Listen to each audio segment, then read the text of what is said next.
Hey everybody, it's Mike Sullivan with Born to Shine. Today we have an awesome guest. His name is Taylor Stanton, and Taylor is the superintendent over at, let me make sure I get this right, Harding Fine Arts Academy, and that's in Yes, Oklahoma City. that's correct. Awesome. Taylor, man, thanks so much for being with us today. Really appreciate it. Thanks for having me. And so, we were just chatting even before the podcast, and I love that you're from a creative background. So can you share that with us? Like, what you were doing before becoming the superintendent? Yeah, so I moved out to Arizona 8 years ago and I taught music and drama. So I started out with elementary schoolers. And then I also got to do part time with the middle and high schoolers that they would go to. So I actually got to work with families at the elementary level, the middle, and the high school level all in the same year, which was a lot of fun. And then I went to middle and high school where I did more, band, strings, and choir, but then also drama as well. So I was teaching for 5 years. And then I became a principal of a school just south of Phoenix. And I was there for 3 years. And that was a lot of fun trying to make it an art school. It was really athletic heavy, which is great. But, I played sports as well, but I also, played my instrument. So I tried to bring in more arts for them. And then this superintendent position opened up in Oklahoma. And so I applied for it, and now I'm out in the beautiful, windy city of Oklahoma, being a superintendent here at this amazing school. That's awesome. What instrument did you play? Saxophone and percussion. But according to Southeast Missouri State, I am proficient in every instrument. Can I play them? Not so much. Don't put a guitar in front of me. That's not happening. That's awesome, man. That's cool. I actually, it's funny. I toured with a saxophone player for years, and that's such a beautiful instrument. What do you play, alto or tenor or all of them? Do you play? I guess technically all of them, but I still have my alto, so I play that actually in a community band here, so that's a lot of fun for me. Cool. That's cool. What style? Just out of curiosity, is it like jazz or is it Oh no, I'm not good at improv, so much more concert band style. cool? That's awesome. And so you were teaching, and then you were a principal, and now you're a superintendent. Yes. And then when you were in K through 12, like we were talking about earlier, did you have any challenges or struggles? Because for me, I was third grade, the wheels came off the bus in my life, and I was bullied every day. I felt like when I went to school, it was like going to war. I was always just trying to defend myself, and it was awful. And then I was bullied so much, I developed tons of anxiety and depression, and I didn't even know what it was. Just this little kid. And the ADHD was kicking in, and the OCD. I was just a mess. So, for our listeners, if you're comfortable and open to share, was there anything that you kind of went through K through 12? Yes, I had a couple of things. One, anxiety growing up was very, especially when it came to presentations and tests. I'm even still to this day, I don't like taking tests, and I'm not a good solo performer. We have faculty presentations and performances here, and so I was going to play. But even now, as a superintendent, I got so anxious about performing, I didn't, which is working towards it. But also, I am a type 1 diabetic, and I found out while I was in school, and that kind of turned my whole world upside down because I um, had to change my entire life, basically change eating habits, change exercise habits. I had to start taking insulin and checking my blood sugar, which, Mm. when you start doing that, is not really fun. Technology has progressed, so now I can do it from my phone. But having to go from not sticking yourself with a needle 3 to 5 times a day to having to do that in order to, live Yeah. is awful. And when I found out in high school, I would have to leave class early to go check my blood sugar before lunch. And my teachers knew I had a 504 in place, but I would just get up and, quietly excuse myself. My best friend was in the class, and the rest of the kids would get super mad that I would get to like leave early. They're like, why does he get to leave early to go to Mm. lunch? And it's like, he has to go check his blood sugar to make sure that he's going to take the right amount of insulin. And so it caused a lot of weird friction because I mean they didn't know. I wasn't just going around telling them like, hey, I'm a diabetic.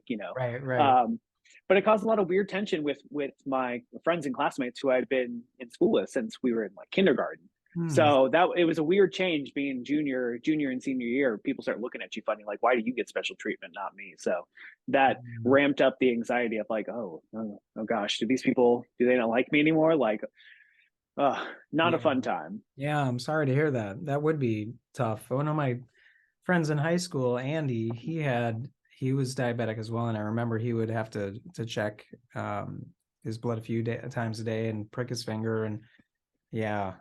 So that's, and then Oh, I can imagine that would ramp up the anxiety, because then if all of your friends that were, from when you were a little kid and were wondering, well, why does he get to leave? And then you're probably feeling, oh, what's happening? Why are they like what you're saying? Do they like me anymore? What's going on? why So is everyone looking at me funny?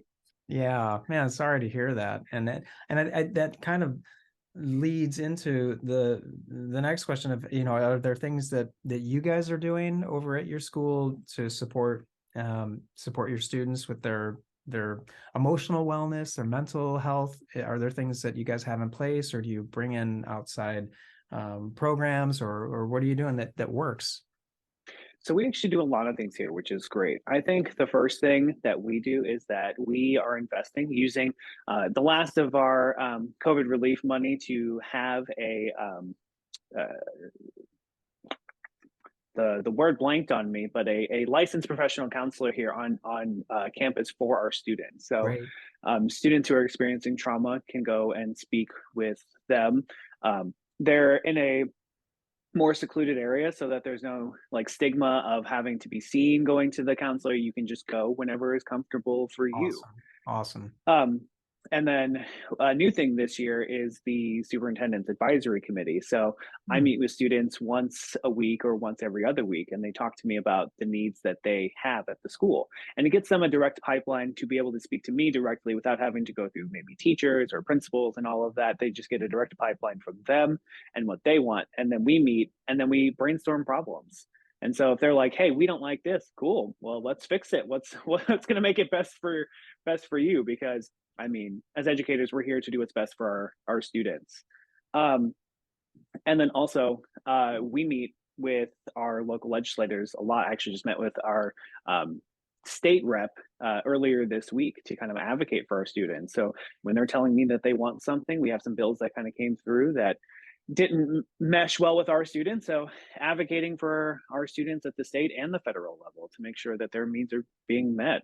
Um, but then to get off that soapbox, our teachers also, we focus a lot of time on building connections and relationships with students so that they feel that they can go to their teachers. Now, it may not be every teacher, but every student on our campus has a teacher that they can go to or a staff member that they feel comfortable with sharing maybe something that's happening, going on with them, so they have that safe space. We really try to build and cultivate that environment for them so that they feel comfortable because we don't know about the issues that they're going to be facing unless they tell us. Right. And they're not going to tell us unless they feel comfortable with us. Right.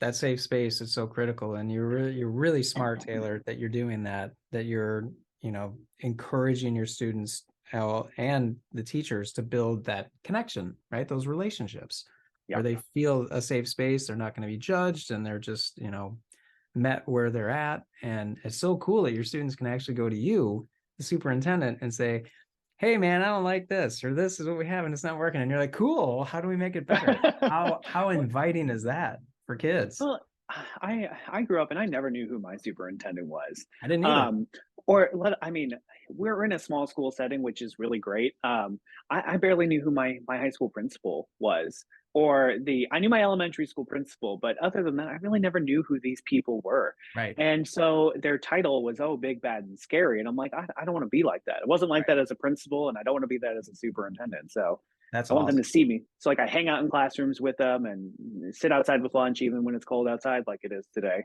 Um, so That's just to show them awesome. that I'm a human, their principals are human, and we're just people too. That's amazing. No, that's so cool, Taylor. Man, thank you so much for sharing that. And thanks for being that way. I think that's so cool because then the parents probably feel more comfortable to talk to you. The teachers feel more comfortable. The principal, the students. I mean, everybody. You're creating the whole atmosphere of, hey, we're one big family. It's cool. Come on Yeah. in. Let's just talk about it. Whatever you're going through, it's cool. So that's awesome. Because yeah, I kind of felt that way too as a kid. That the principal, it was like you said, big bad and scary. Like, ooh, you don't want to go to the principal's office. That's bad. Then what did I do wrong? So, and especially for the superintendent, you think, well, wait, whoa, am I in big Right. trouble now? Right. So that's really cool. And I guess, do you have any kind of final thoughts or suggestions or advice maybe for other schools, to help their students? Because you guys are primarily 9 through 12, right? High school? Yes, that is our focus. But my experience, especially in my last school, was a K-12. So Okay. we had about 900 students there. Okay. Um, and I just think it's important to listen to people and be empathetic. I think it's important, and I try to do my best, and I know I'm not always perfect, of admitting when I'm wrong to staff and to students. Because if they see that a teacher or the principal or the superintendent, I made a mistake and I'm going to own up to it. And that gives them that sense of, okay, I want to try and change and be a better person. I see that it's okay to admit my mistakes. I don't have to hide them. And I think that's a really big thing, especially students are having so many things that come outside. I think the other thing that we try to push here is empathy for our staff, and then empathy for students, because we're not going to know the full extent of what's going on outside when they leave us, but we just have to be kind, caring, and compassionate while they're here with us, and hope that that will bleed into the rest of their lives, because I mean we have to be the example for them. Yeah. No, that's so awesome. Empathy is huge. I think that's such a connecting trait, for all of us to have, because without it, then people feel alone. They feel isolated. They feel like, well, I'm the only one that's hurting. I'm the only one going through this. But that empathy of, wow, man, that really stinks. I'm sorry you're going through that. And that must be hard. That is immediately a connector. It's like a magnet that makes people come together. So, Yes. yeah. And it's not always trying to like relate to them, because I think sometimes that can be disingenuous. It's Sure, just sure. people just need to know that their voice is being heard, know that they're being listened to, and know that while you may not be able to fix the issue, you care enough to listen. Totally. So Yeah, that's a good point, because I think even I had a couple students ask that the difference between being empathetic. Well, they said, well, what do you do? How do you be empathetic if you can't relate to it? And you're right, because that would be totally disingenuous, right? To say, oh man, that's awful. And I know what that's like when you don't. But it's the same of like, hey, you know what? That just stinks, because we can all say that. And that can be right. totally genuine. Like whatever it is, I either can relate or I can't, but it stinks. That sounds pretty sucky. And Yeah. that's even a good starting point there. And I know when I've had people say that to me, even if they didn't relate at all, they just said, hey, that sucks. And you go, oh, that felt so good to hear. You know, isn't it Because amazing? sometimes it's just nice to vent. I Yeah, mean, I had a very close friend of mine once said to me, if you go to some more than three people with a problem, you're not looking for a solution, you're looking to vent.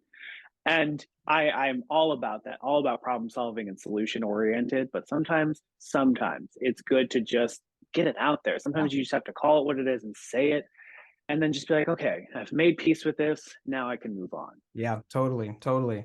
Yeah, I think that's the word I was looking for. The difference between sympathy and empathy. Empathy is getting in the trenches with the person because you've been there, you've been in the trench. Sympathy is Right. just like, oh man, that's a bummer.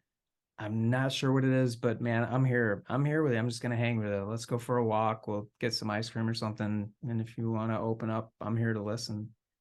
So whatever it is you're doing, awesome. The sympathy, empathy, all of it. Just letting someone talk and vent, and because we all need to do that, and it Yeah. connects us. So no, that's a great bit of advice. Thanks, Taylor, and thanks for being with us, man. I really appreciate it.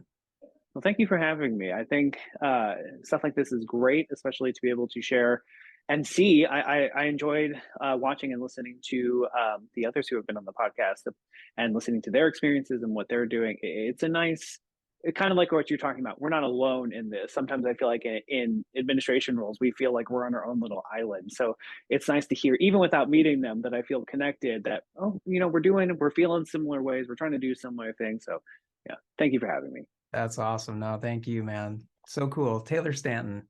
Thank you, brother, for being on the show. Thank you.